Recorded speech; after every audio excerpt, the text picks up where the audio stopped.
to said her husband was a fireman, she would continually ask him to take her forcefully whilst wearing uniform, but he was reluctant to play, so she'd have to fantasise about what would happen next. Hey! You're having it. No, I'm not. Yes, you are. No, I'm not. Oh, yes, you are. No, I'm not. Oh, yes, you fucking are. All right then.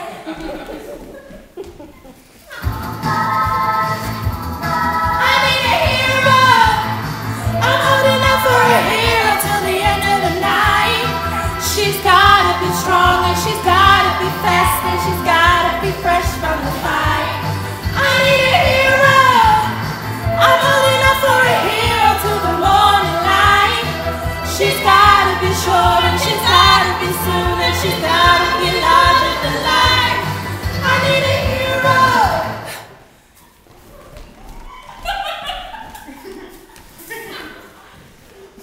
I've been sent to jail for a petty crime.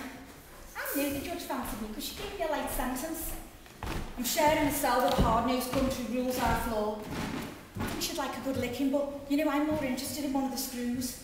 So I've been in the garden this morning because I'm a dab hand at pruning, and I'm on my way back to the cell to lie down because I'm shagged out and in need of some refreshment. Margot, the governor, she's waiting for me in the cell. She thinks I've been putting it about to her, and she's not very happy. She's got one of them big, black, truncheon things in her hands, and I have to say I am feeling slightly excited. She orders me to bend over, which I do really quickly. She says she can see the lips of my cunt bulging. Then one of the screws comes in and tries to undress me. Before I know it, the governor's using a truncheon on me. I mean, I have had some big dicks in my time, but this baby is driving me wild. I am here to be screwed and used, and I am totally loving it.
These fantasies is that they control everything. Oh, and there's the orgasms.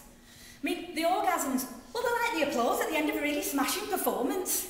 You write yourself a little script, you act it out in your mind, and then, bingo! Fantasies are made up from everything that's forbidden. They are a desire for control. They're a sexual release. They're a determination to experience. But the guilt hasn't disappeared for us women, has it? No, we carry the sexual guilt of our mothers, so thanks, Mum. Hands it down, woman to woman, the daughters of Eve. Any mums out there, let your little girls go. Release her to fantasy freedom. Darling, you have my permission, go forth and masturbate and dream an erotic dream. Our erotic dreams are complex expressions of what we consciously desire and unconsciously fear. We've got to get past this fear, this guilt, this anxiety, sisters, to find out what we really, really want. Yo, I'll tell you what I want, what I really, really want. So tell me what you want, what you really, really want. I'll tell you what I want, what I really, really want. So tell me what you want, what you really, really want. I want really, really, really want to zig. Women's voices give other women permission. So let's talk about it. Let's talk about. Let's talk about sex, baby. Let's talk about you and me. Let's talk about all the good things and the bad things that may be. Let's talk about sex. Let's talk about sex. Let's talk about sex. Let's talk about sex. It's not just women that fear their own sexuality. Men fear us too. Men fear that women's sexual appetite may be equal to or greater than that of man's. No!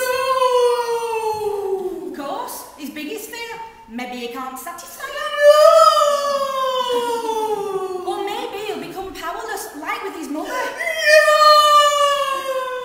Remember, girls, these are fantasies, not reality. You can be whoever you want to be, do whatever you want to do, and you